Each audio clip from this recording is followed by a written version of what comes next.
नमस्कार, स्वागत है आपका कृषि दर्शन में। मैं हूं अंजू सिंह। कृषि दर्शन आप किसान भाई बहनों का मनपसंद कार्यक्रम है, जिसके माध्यम से आप तक पहुंचते हैं कृषि जगत से संबंधित तमाम नई जानकारियां। हम इस कार्यक्रम के माध्यम से आपको बताते हैं कि कैसे आप नई तकनीक का इस्तेमाल खेती बाड़ी में लाभ कमा सकते हैं। इसके साथ ही साथ हम उन योजनाओं के बारे में भी आपको विस्तृत जानकारी देते हैं जो कि आप किसानों से जुड़ी हुई हैं, ताकि आप उनसे जुड़कर लाभ ले सकें और साथ ही साथ तरक्की की राह पर आगे बढ़ सकें। कार्यक्रम में सबसे पहले हम बात करेंगे विज्ञान और किसान की, उसके बाद नजर डालेंगे कृषि स्टार्टअप पर और अंत में देखेंगे फार्मिंग इंडिया। तो चलिए शुरुआत करते हैं आज के कृषि दर्शन की। आइए सबसे पहले देखते हैं मंत्रालय से। कृषि दर्शन में आइए अब आपको सबसे पहले लेकर चलते हैं कृषि मंत्रालय में स्थित डीडी किसान की स्टूडियो, जहां पर हमारे संवाददाता वीरेंद्र कुमार संतोष ने बात की उपभोक्ता विभाग में सचिव निधि खरे से। आइए सुनते हैं विशेष बातचीत।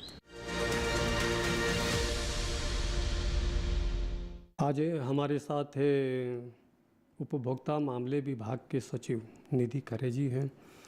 मैं दूरदर्शन किसान के जो कृषि भवन में हमारा ये स्टूडियो है, इसमें आपका बहुत बहुत स्वागत है। धन्यवाद। मैं सबसे पहले मैं आपसे जानना चाहता हूँ कि जो डेली बेसिस पर जो रोज़मर्रा के वस्तुएं हैं, उसके मामले में उसको देखते हुए आपके जो विभाग है उसके द्वारा क्या किया जा रहा है।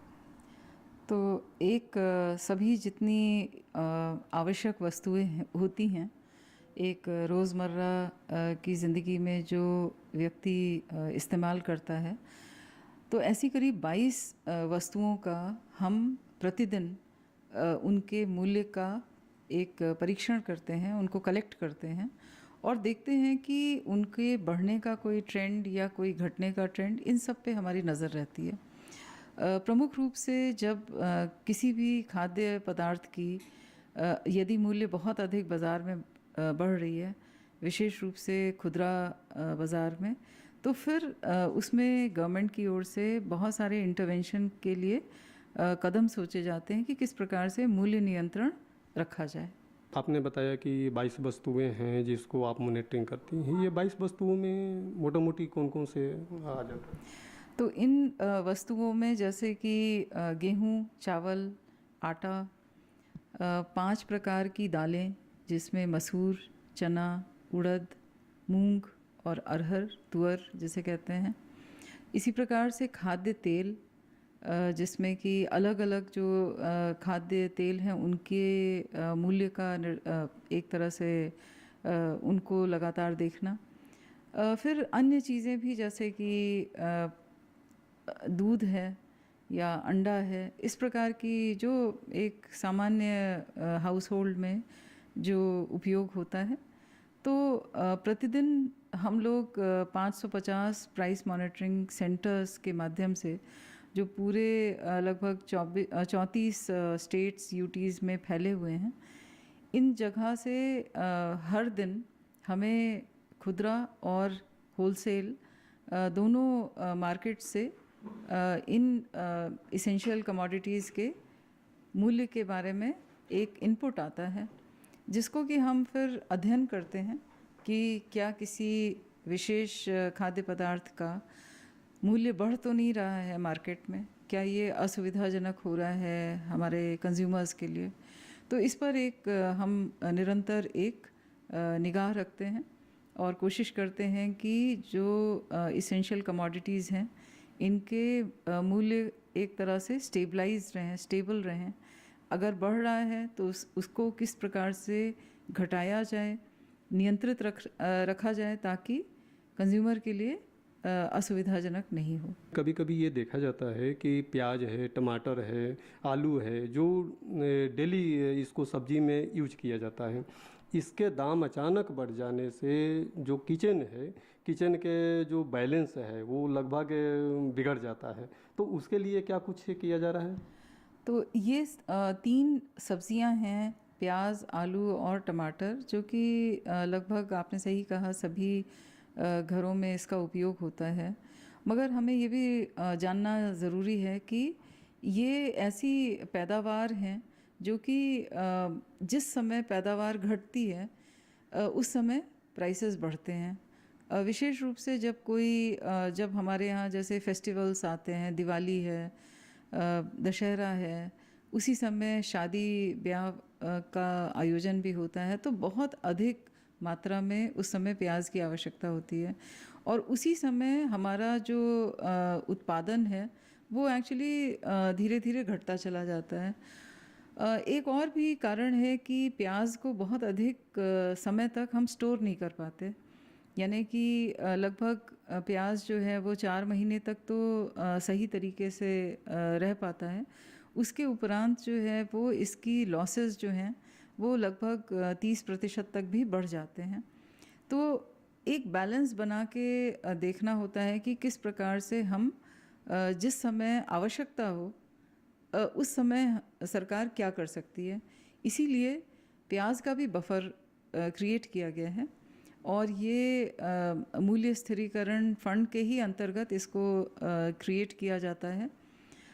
इस वर्ष हम 5 लाख मीट्रिक टन प्याज को प्रोक्योर कर रहे हैं। इस समय प्रोक्योरमेंट प्रारंभ होने जा रहा है और ये जो रबी क्रॉप है ये लगभग पूरे वर्ष में जो डिमांड है उसका 60% तक ये उत्पादन आता है। और उसके बाद छोटी छोटी क्रॉप आती हैं जो कि खरीफ और लेट खरीफ में कुछ जगह पे प्याज का उत्पादन होता है, जिससे कि वो फिर जो डिमांड बढ़ा हुआ होता है उसको वो एक तरह से मीट करता है। तो प्याज में भी हम यही करते हैं कि बफर हमने क्रिएट किया 5 लाख मिलियन टन्स का, और उसके बाद हम उसे धीरे धीरे बाज़ार में कैलिब्रेटेड तरीके से रिलीज़ करते हैं जब मूल्य काफ़ी बढ़े हुए होते हैं। अभी हमारा जो देश है लगभग खाद्यान्न में आत्मनिर्भर है, लेकिन इसमें एक जो दलहन है सबसे अहम वस्तु है, उसमें अभी भी हम आत्मनिर्भर नहीं हुए हैं।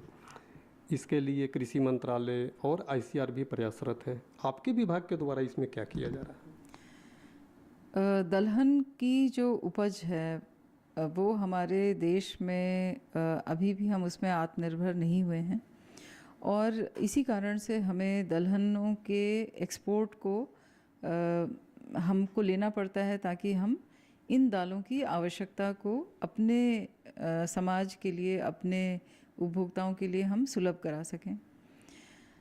मैं कहना चाहूँगी कि अलग अलग जो दालें हैं, खास करके जैसे अरहर है, इसकी एक बड़ी खपत होती है, लगभग 40 लाख मीट्रिक टन की इसे सालाना कंजम्पशन हम मान सकते हैं।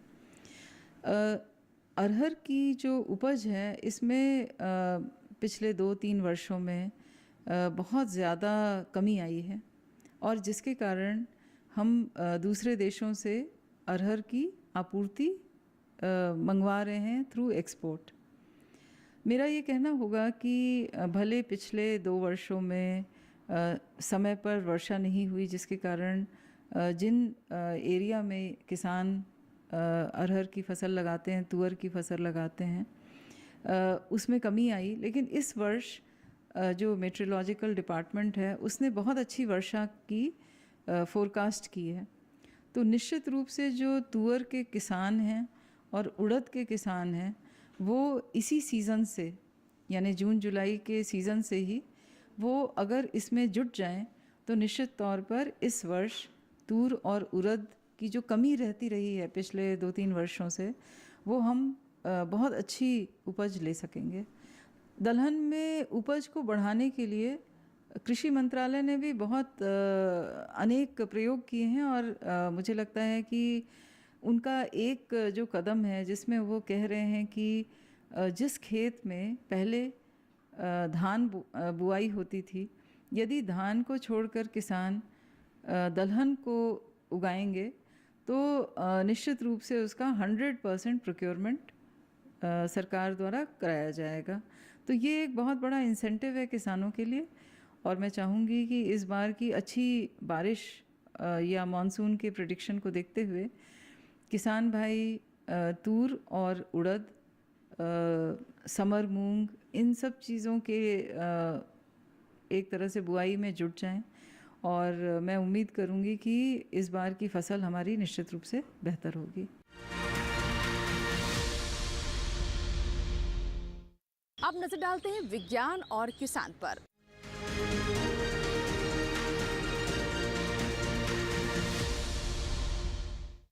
विज्ञान और किसान में आज हम आपको जानकारी देंगे पपीते के बारे में। पपीता बहुत ही गुणकारी फल है और हमारे किसान आसानी से इसकी खेती कर सकते हैं। बहुत ही कम समय में आपको इससे फल मिलने शुरू हो जाते हैं। लेकिन अगर आप अच्छी फसल प्राप्त करना चाहते हैं, गुणवत्ता युक्त फल प्राप्त करना चाहते हैं, तो ऐसे में बहुत आवश्यक होता है कि आपको नर्सरी से अच्छे पौध भी मिल सकें। आइए आपको बताते हैं कि कैसे तैयार की जाए पपीते की नर्सरी, यानी कैसे करें, पोषण प्रबंधन, कौन कौन सी विशेष बातें हैं जिसका ध्यान रख हमारे किसान अच्छी नर्सरी तैयार कर सकते हैं। आइए देखते हैं इस रिपोर्ट में।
तरफ भी इन थैलियों में वर्मी कंपोस्ट, रेत, गोबर की खाद और मिट्टी को समान मात्रा में मिलाकर भरना होगा और हर थैली में 1 या 2 बीज बोने होंगे। बीज आपके क्षेत्र की जलवायु के हिसाब से हो। जिस जगह पर पौध के लिए क्यारियां बना रहे हैं उसे अच्छी तरह जोत लें। साथ ही गुड़ाई करके कंकर, पत्थर और खरपतवारों को बाहर निकाल दें। बेहतर होगा कि छायादार जगह का चुनाव करें। इसके बाद कंपोस्ट, बालू और गोबर की मात्रा को समान मात्रा में मिलाकर मिश्रण तैयार कर लें। इस मिश्रण की एक परत क्यारियों पर बिछा दें और बीज बो दें। बीज के ऊपर भी खाद के मिश्रण को बिछा दें और लकड़ी से दबा दें। ऐसा करने से बीज ऊपर नहीं आएंगे और जमाव भी बेहतर होगा। बोई गई क्यारियों को सूखी घास या पुआल से ढक दें और सुबह शाम रोज पानी दें। बुआई के समय लगभग 15 से 20 दिन के भीतर बीज जम जाते हैं। जब पौधों में 4-5 पत्तियां निकल आएं और उनकी ऊंचाई 25 सेंटीमीटर हो जाए तो इन्हें उखाड़कर मुख्य खेत में रोप लें। नर्सरी में सड़न और उकठा रोग का खतरा रहता है। विशेषज्ञ की सलाह से इससे बचने के उपाय करें।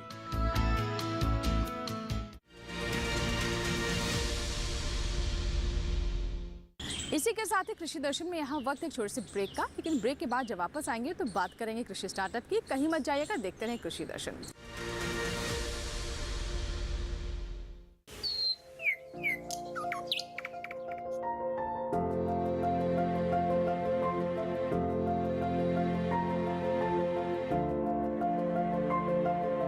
कहाँ होगी बारिश,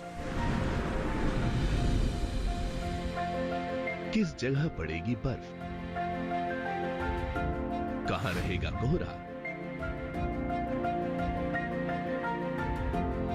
कैसा रहेगा तापमान।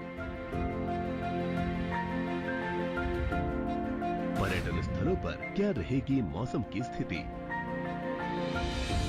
जानने के लिए देखिए मौसम खबर रोजाना शाम 7:30 बजे सिर्फ डीडी किसान पर।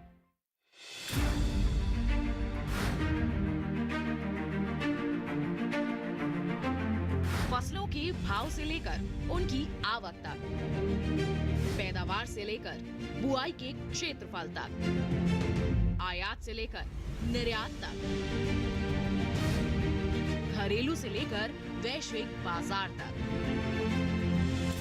मंडियों की सही और ताजा जानकारी पाएं। विशेषज्ञों की राय का लाभ उठाएं। देखिए मंडी खबर सोमवार से शनिवार शाम 5 बजे सिर्फ दूरदर्शन किसान पर।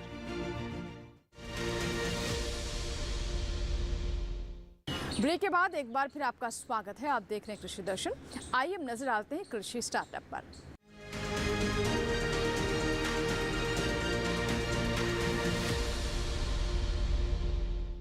हमारे किसान जी हाँ बहुत मेहनत करते हैं ताकि हमारे घरों तक दूध, फल, सब्जियां और अनाज पहुंचता रहे और हमारी थाली पोषण से युक्त हो, इसी तरह सजती रहे और हमारे देश में भोजन की, अनाज की कमी ना हो। बहुत सारे ऐसे किसान हैं जो कि आज के दौर में कृषि में भी कुछ ऐसा कर रहे हैं जिससे उन्हें पहचान मिल रही है। इससे जुड़े हुए कृषि स्टार्टअप से भी वो लाभ कमा रहे हैं। तो आइए आपकी मुलाकात करवाते हैं ऐसे ही किसान से।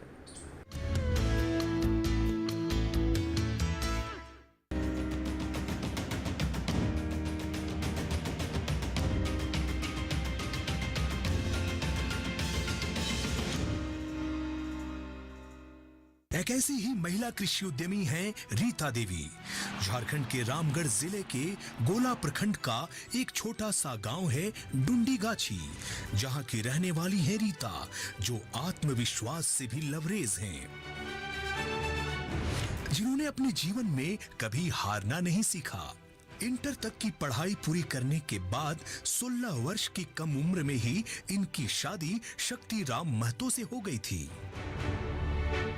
कच्ची उम्र में पारिवारिक दायित्वों का बोझ इनके लिए किसी चुनौती से जरा भी कम न था। समस्याएं बहुत थी, लेकिन उससे निकलने का हुनर रीता को मालूम था। गांव की महिला समिति और ग्राम संगठन के रोजगार समिति से जुड़ने के साथ शुरू हुई इनकी फर्श से अर्श तक पहुंचने की विकास यात्रा।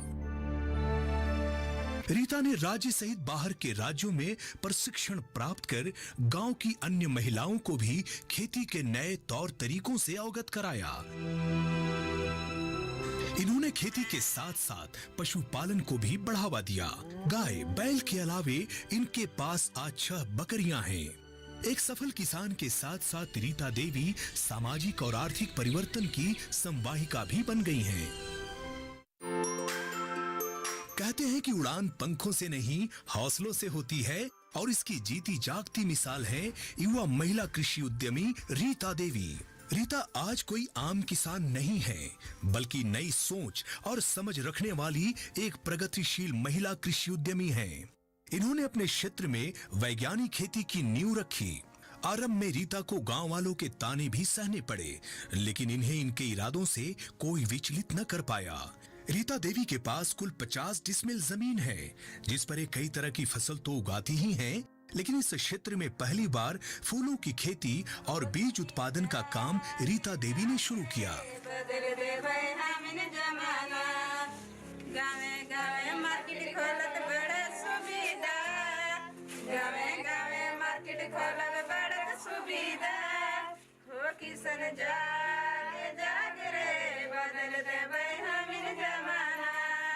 इन्होंने अपनी 25 डिसमिल जमीन पर एक टमाटर बीज उत्पादन का कार्य भी शुरू किया।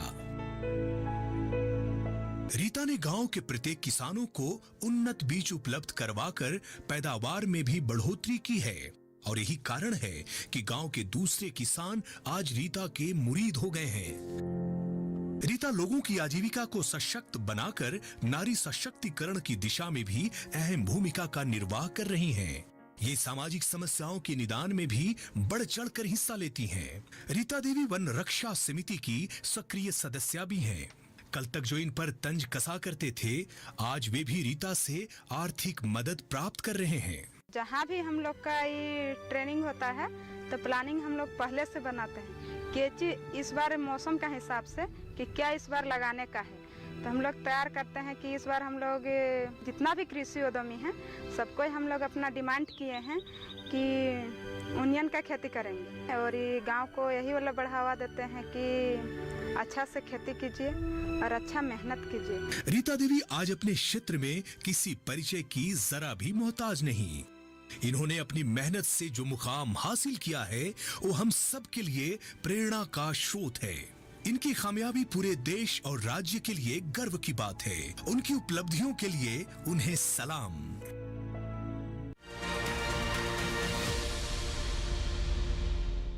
इसी के साथ ही कृषि दर्शन में यहाँ वक्त एक छोटे से ब्रेक का, कहीं मत जाएगा। ब्रेक के बाद भी कृषि दर्शन जारी रहेगा।